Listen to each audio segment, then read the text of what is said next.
Deus aceita a separação após um adultério? É o que nós vamos descobrir no vídeo de hoje. Olá, família! Tudo bem com vocês? Comigo está tudo ótimo, graças ao nosso bom Deus. Estamos aqui começando mais um vídeo, sim! E hoje nós vamos responder a uma pergunta que é do interesse de todo mundo que está casado, já foi casado ou pretende se casar. Em caso de um adultério, Deus aceita que eu me separe? E agora? Como é que Deus lida com isso? Bem, quando nós falamos em aceitar, essa palavra foi escolhida de uma maneira capciosa. Por quê? Porque não se trata tão somente de Deus aceitar. Se você observar na nossa vida, o ser humano, ele faz o que ele bem entender. E Deus tão somente assim permite. Por quê? Porque somos julgados por aquilo que falamos, por aquilo que fazemos. E se nós não acatarmos aquilo que Deus nos aconselha, nos orienta, certamente seremos condenados. Se vivemos conforme o que Deus nos orienta, então seremos justificados por meio do sangue de Cristo. Então, quando ocorre uma separação, um adultério, o que nós deveríamos perguntar é: como que Deus me instrui em relação a isso? Por um acaso Deus ele permite, ele me orienta que eu então me separe? Agora sim nós achamos a forma certa de perguntar. Porque se eu estou passando por uma traição, e naturalmente existe todo uma sequência, um conjunto de sentimentos que tomam conta. Indignação, a repulsa, né, de não querer estar perto da pessoa, o repúdio por si só, as mágoas, enfim. Eu entendo isso que você talvez esteja vivendo. Mas, diante de tudo isso, o que Deus me instrui? A respeito da separação, entendamos o seguinte. Quando fala-se de adultério, Deus, assim que ele se revela ao ser humano por meio da nação de Israel, dos descendentes de Jacó, ele em um determinado momento ele faz uma aliança de salvação e ele coloca alguns termos. Dentre esses termos ele diz: não adulterará. O adultério quebra uma aliança do ser humano com Deus. Não é ser humano com ser humano, é ser humano com Deus. É um pecado, é uma violação. Por isso, a Bíblia nos assegura que os adúlteros não herdarão o reino dos céus. Perfeito. Só que quando nós vemos Cristo, Cristo veio para se reconciliar com o mundo que havia quebrado essa aliança, não somente por causa do adultério, mas por todos os outros pecados que você conhece. Então, Cristo vem e nos oferta a oportunidade de reconciliação. E aí é curioso, por quê? Você vai ler Deuteronômio 22, Deus, ele praticamente diz assim: olha, aquele que quebrar a minha aliança por meio de um adultério, considerando que o adultério é uma pessoa comprometida com outra, que se relaciona com uma terceira, que pode ou não ser comprometida com outra também, existe a necessidade de uma justiça. E aí Deus, para impedir que o marido traído, a esposa traída, sujasse as suas mãos com a vingança, Deus fala assim: olha, aquele que cometer adultério será morto. Ponto final. E não é morto por quem foi traído, mas morto pelos próprios sacerdotes, pela própria população, por meio de um apedrejamento.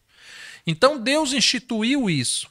Obviamente que essa lei não era para ser cumprida, não que ela devesse ser desprezada, mas era para que as pessoas olhassem e chegassem à conclusão que muito mais vale a vida do que o prazer de um adultério.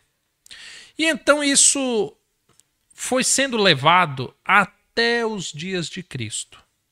Em um determinado momento, Cristo estava andando, pregando, curando, salvando, eis que é levado a ele uma mulher que foi apanhada em adultério. E eles dizem, Senhor, pela lei, essa mulher deve morrer. E o Senhor, o que o Senhor diz? Então vamos entender o seguinte, agora nós temos aqui Jesus julgando o caso de um adultério. Pelo o que havia antes de Cristo, em um determinado momento, quando a lei nos é revelada, formalizada, escrita, era determinado que aquela mulher morresse como uma forma de justiça, de vingança das partes envolvidas nesse adultério. Só que naquele momento, Cristo faz o quê?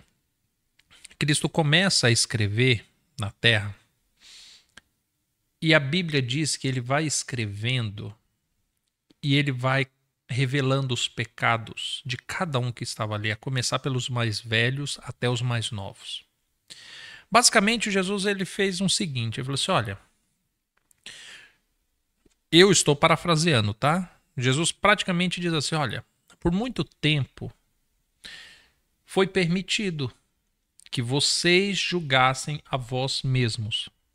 Então, um ladrão condenava um adúltero.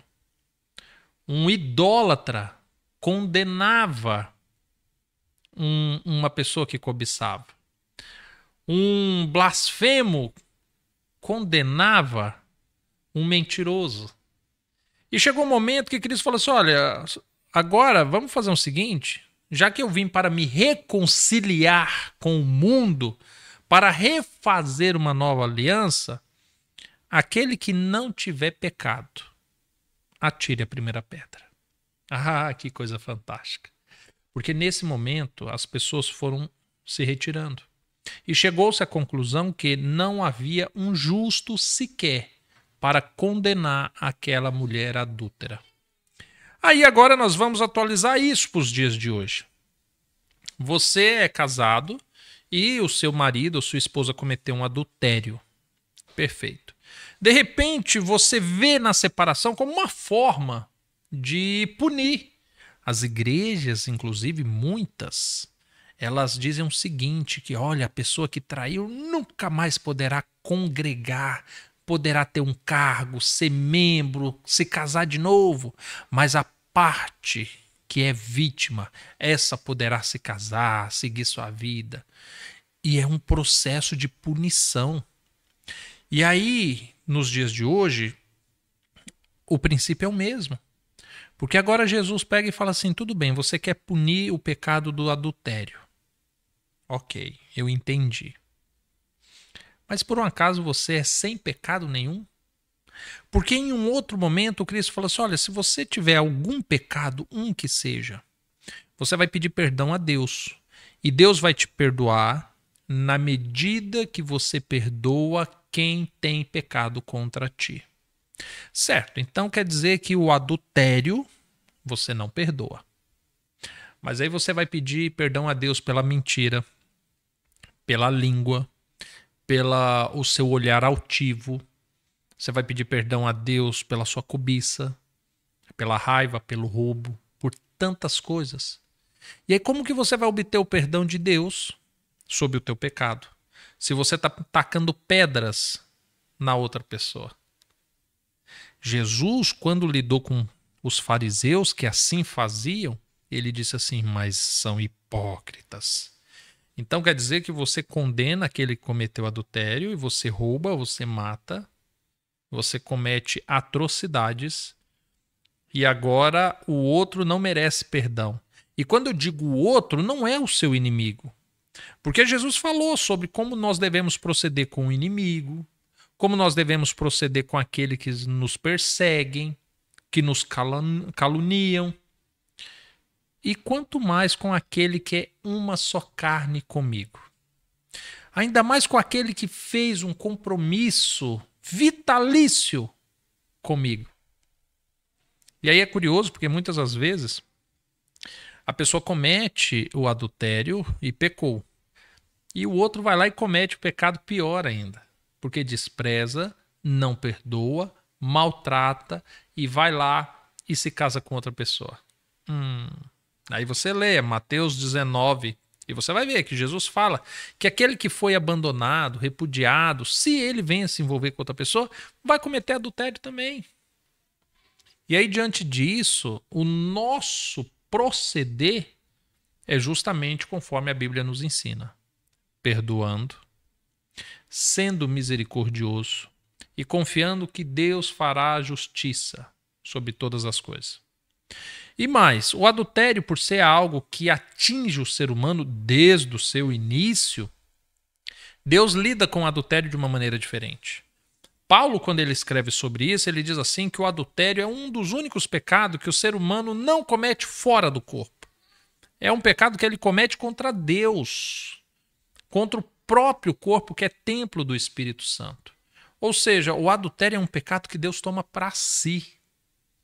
E por causa disso, a maneira com que Deus lida com aquele que comete adultério é diferente. Se você for observar na Bíblia, existem vários pecados, né? Existem os 10 mandamentos, existem os pecados agregados àqueles 10, que são inúmeros, e você vai observar que o adultério é um dos poucos que Deus descreve o proceder dele, de como ele lida. Você lê Provérbios 5, por exemplo, onde Deus fala assim, olha, você cometeu adultério, você se envolveu com a mulher adúltera, então deixa eu te falar uma coisa. Você vai enriquecer casa alheia, você vai perder os seus mananciais, você vai gemer até o fim da tua vida.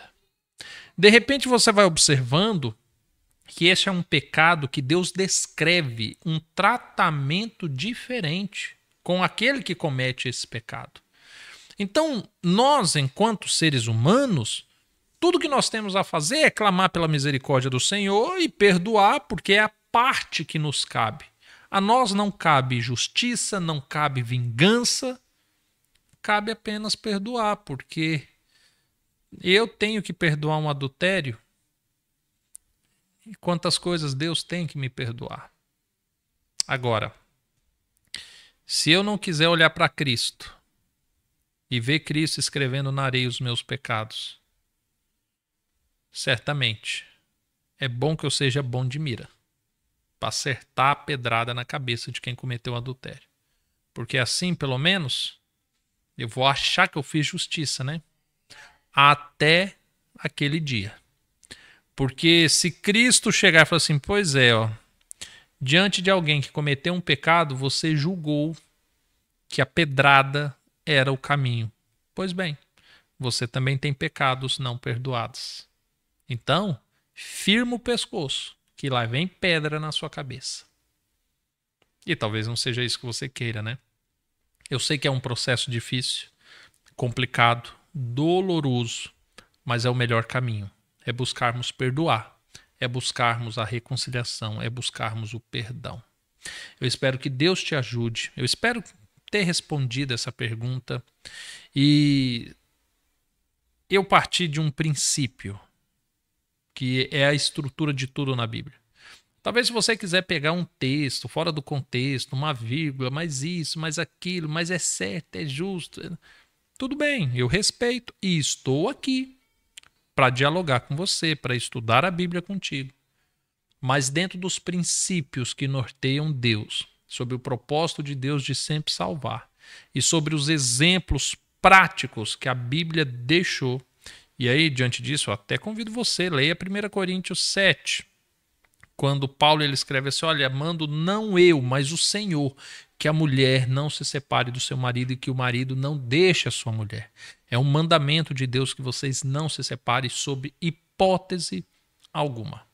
Então, diante disso, que Deus te fortaleça, que Deus te permita vivenciar, experimentar a misericórdia e a graça, para que, de fato, você possa ter uma vida abundante. Que Deus te abençoe e nós nos vemos no próximo vídeo. Até mais, tchau, tchau.